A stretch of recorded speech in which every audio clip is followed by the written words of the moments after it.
नमस्कार प्यारे साथियों, मैं भी आप सभी भावी अध्यापक एवं अध्यापिकाओं का स्वागत करता हूं अपने यूट्यूब चैनल यूपी डीएलएड पाठशाला में। आशा करता हूं आप सभी स्वस्थ होंगे, मस्त होंगे और ज़बरदस्त होंगे। आप सभी की पढ़ाई भी बेहतरीन चल रही होगी। तो आज हम लोग लेकर आए हैं डीएलएड फर्स्ट सेमेस्टर के मैथ सब्जेक्ट के कुछ इम्पोर्टेंट ऑब्जेक्टिव क्वेश्चंस को। इससे के पहले हम लोग 15 क्वेश्चन कर चुके हैं पार्ट 1 में, ये हमारा पार्ट 2 है। और जितने भी आपको वो विकल्पी प्रश्न दिखेंगे वो सारे के सारे आपको प्रहार सीरीज के अंतर्गत दिखेंगे, जो कि परीक्षा की दृष्टि से बहुत ही महत्वपूर्ण होने वाली है ये सीरीज। तो चलिए, यदि आपने अभी तक भी हमारे चैनल को सब्सक्राइब नहीं किया तो प्लीज़ आपसे भी हमारे चैनल को सब्सक्राइब कर लीजिएगा और बेल आइकन को प्रेस कर लीजिएगा, ताकि हर एक वीडियो का नोटिफिकेशन आप तक पहुँच सके। तो चलिए, बिना किसी देरी के आज के इस वीडियो को स्टार्ट करते हैं पहले क्वेश्चन से। पहला प्रश्न है, ऐसे बहुपदी व्यंजक जिनमें अलग अलग चर हों कहलाते हैं? सजातीय व्यंजक, विजातीय व्यंजक, दोनों तरह के व्यंजक, दोनों में से कोई नहीं।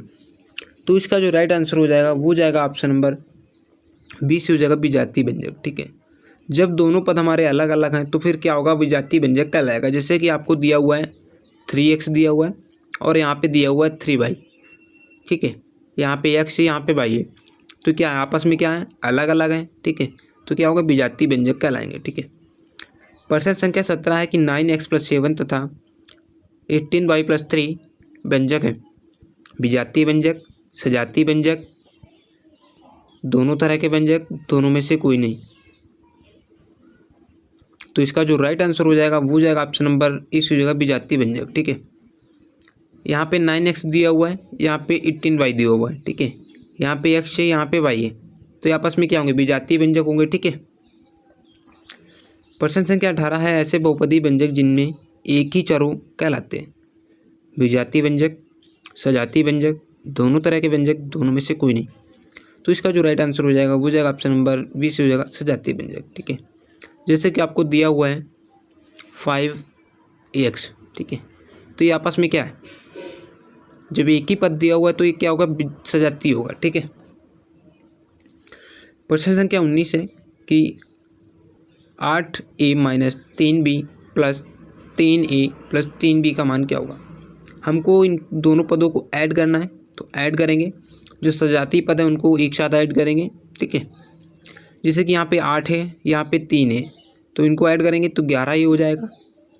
ठीक है, यहाँ पे माइनस का 3 भी दिया हुआ है, यहाँ पे प्लस का 3 भी दिया हुआ है, तो आपस में क्या हो जाएंगे, कैंसिल आउट हो जाएंगे। ठीक है, तो हमारा जो आंसर निकल कर आ जाएगा वो कितना आ जाएगा, 11 निकल कर आ जाएगा। ठीक है, ऑप्शन नंबर इसका सी हो जाएगा, 11 ठीक है, प्रश्न संख्या 20 है कि वह रेखा जो एक बिंदु से दूसरे बिंदु तक लगातार दिशा बदलती रहती है कहलाती है? सरल रेखा, वक्र रेखा, त्रिज्या रेखा या तिर्यक रेखा, उपसमित रेखा? तो इसका जो राइट आंसर हो जाएगा वो जाएगा ऑप्शन नंबर 20 हो जाएगा, वक्र रेखा। ठीक है, सरल रेखा हमारी कैसी होती है, सरल रेखा एकदम सीधी होती है। ठीक है, जबकि वक्र रेखा हमारी कैसी होती है, ऐसी होती है। ठीक है, यानी वो समय समय पर बदलती रहती है, वक्र रेखा हो गई। ठीक है, प्रश्न संख्या 21 है कि तिर्यक रेखा के एक ओर के अंतःकोण होते हैं? कोटिपूरक, संपूर्ण, बृहद, संपूरक? तो इसका जो राइट आंसर हो जाएगा वो जाएगा ऑप्शन नंबर डी हो जाएगा, संपूरक। ठीक है, संपूरक मतलब 180 अंश। ठीक है, जैसे कि दो समांतर रेखाएं दी हुई हैं, ठीक है, और एक तिर्यक रेखा है। आपसे ये पूछ रहा है, अंतःकोण पूछ रहा है, ये अल्फ़ा है, ये बीटा है, तो अल्फ़ा प्लस बीटा आपसे पूछ रहा है तो कितना हो जाएगा, 180 हो जाएगा। ठीक है, तो ऑप्शन नंबर इसका डी सी हो जाएगा, संपूरक कोण। ठीक है, प्रश्न संख्या 22 है, एक तल में स्थित बिंदुओं की संख्या होती है 1, 2, 3 अनंत? तो इसका जो राइट आंसर हो जाएगा वो जाएगा ऑप्शन नंबर डी सी हो जाएगा, अनंत। ठीक है, एक तल में स्थित बिंदुओं की संख्या कितनी होती है, तो अनंत होती है। ठीक है, प्रश्न संख्या 23 है, दो समांतर रेखाएं आपस में मिलती हैं अनंत पर, एक निश्चित दूरी पर, कहीं भी नहीं, उपरोक्त में से कोई नहीं? तो इसका जो राइट आंसर हो जाएगा वो जाएगा ऑप्शन नंबर सी हो जाएगा, कहीं भी नहीं। दो समांतर रेखाएं हैं, ठीक है, तो ये आपस में कहाँ मिलेंगी, कहीं भी नहीं मिलेंगी, क्योंकि इनके बीच का जो डिफरेंस है हमेशा समान रहेगा।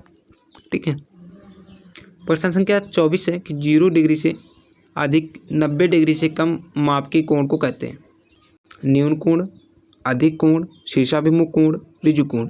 तो इसका जो राइट आंसर हो जाएगा वो जाएगा ऑप्शन नंबर इसी हो जाएगा न्यून कोण। ठीक है, 0 डिग्री से 90 के बीच में जो हमारा कोण होगा न्यून कोण होगा, और 90 डिग्री का जो कोण होगा वो हमारा सम कोण होगा। ठीक है, और 90 से 180 तक जो कोण होगा वो क्या होगा, अधिक कोण होगा। ठीक है, और 180 जो कोण होगा वो हमारा क्या होगा, बृहद कोण होगा। ठीक है, 180 के कोण को हम ऋजु कोण या फिर सरल कोण भी बोलते हैं, ये भी ध्यान रखना है आपको।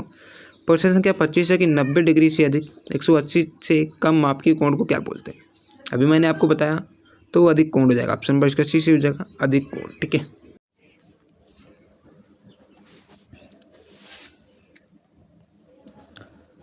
प्रश्न संख्या 25 है कि 90 डिग्री से अधिक 180 डिग्री से कम माप के कोण को क्या कहते हैं। बृहद कोण, सरल कोण, अधिक कोण, न्यून कोण। तो इसका जो राइट आंसर हो जाएगा वो हो जाएगा ऑप्शन नंबर सी से हो जाएगा अधिक कोण। ठीक है, ऊपर के क्वेश्चन में हम लोगों ने जिक्र किए थे कि अधिक कोण क्या होता है, सरल कोण क्या होता है और बृहद कोण क्या होता है, न्यून कोण क्या होता है। ठीक है, अगला प्रश्न है प्रश्न संख्या 26, 90 अंश के कोण को कहते हैं अधिक कोण, सम कोण, न्यून कोण, इनमें से कोई नहीं।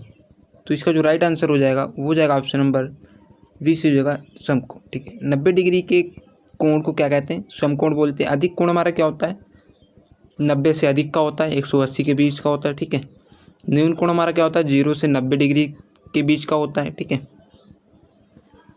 प्रश्न संख्या 27 है कि 180 डिग्री के कोण को क्या कहते हैं, ऋजु कोण या सरल कोण, आसन कोण, संपूरक कोण, अधिक कोण। तो इसका जो राइट आंसर हो जाएगा वो हो जाएगा ऑप्शन नंबर ई से हो जाएगा ऋजु कोण या सरल कोण बोलते हैं 180 डिग्री अंश के कोण को। ठीक है,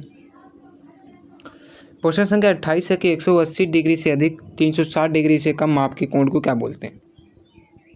ऋजु कोण, ऋजु कोण हम कितने को बोलते हैं, 180 डिग्री को बोलते हैं। ठीक है, अधिक कोण हमारा क्या होता है, 90 से 180 के बीच का होता है।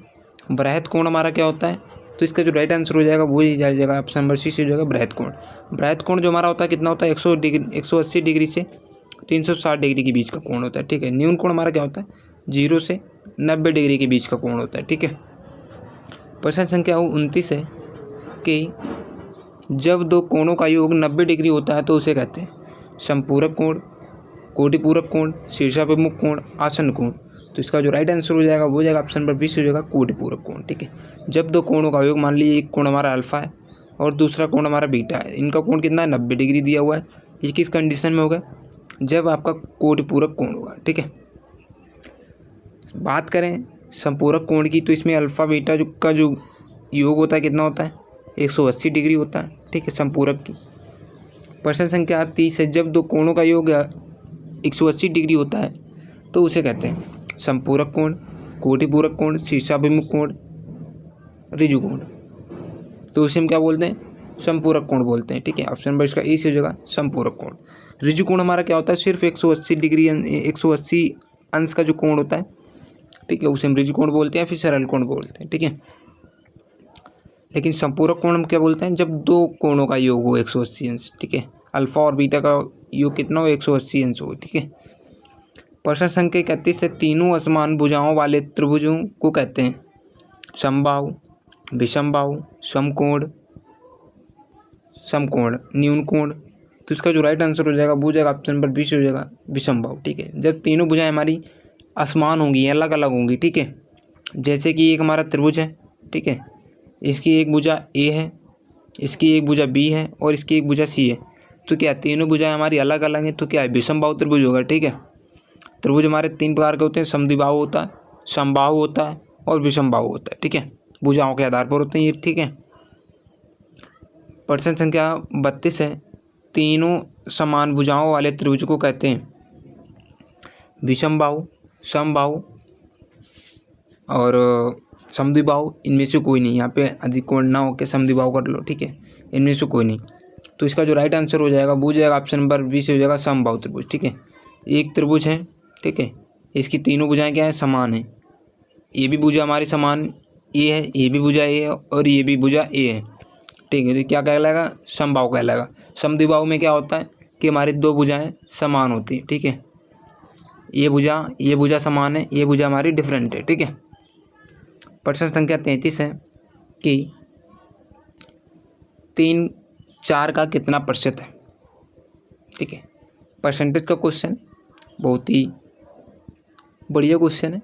तो इसको कैसे निकालेंगे परसेंटेज में, 3/4। ठीक है, जिससे आपको तुलना करनी होती है, ठीक है, उसको नीचे लिखते हैं। तो 3/4 इंटू 100 हो जाएगा। ठीक है, यहाँ से इसको डिवाइड करेंगे तो 25 बार में जाएगा, 25 तियाँ 75 हो जाएगा। ठीक है, कितना परसेंटेज निकल के आ गया, 75% निकल के आ गया। ठीक है, तो इसका जो राइट आंसर हो जाएगा ऑप्शन नंबर 20 हो जाएगा, 75%। ठीक है, आप सभी के लिए एक होमवर्क क्वेश्चन है कि 2/5 को प्रतिशत में क्या लिखेंगे। आप सभी कमेंट बॉक्स में बताइएगा, मैं आप सभी का वहाँ पे इंतज़ार करूँगा। तो दोस्तों, ये वीडियो आप सभी को कैसा लगा? यदि वीडियो पसंद आया हो तो लाइक करें, शेयर करें, एवं चैनल को सब्सक्राइब करना ना भूलें। Thank you for watching. मिलते हैं नेक्स्ट वीडियो में, तब तक के लिए जय हिंद, जय भारत।